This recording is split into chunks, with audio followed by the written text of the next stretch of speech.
The OnePlus 14, anticipated to launch in China around October 2025 with a global release following in early 2026, is expected to introduce significant advancements in design and performance.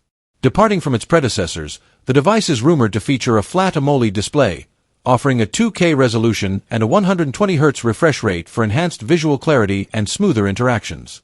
This shift aims to provide a more ergonomic and durable user experience. Under the hood, the OnePlus 14 is likely to be powered by the next-generation Qualcomm Snapdragon 8 Elite 2 chipset, ensuring robust performance across applications.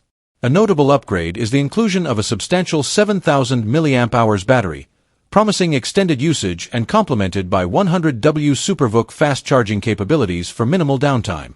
In terms of photography, the OnePlus 14 is expected to house a versatile quad-camera setup, potentially featuring a 50MP main sensor, along with ultra-wide, telephoto, and periscope lenses, catering to diverse photographic needs. Additionally, the device will likely run on Oxygen OS 15, based on Android 15, integrating the latest software enhancements and user-centric features.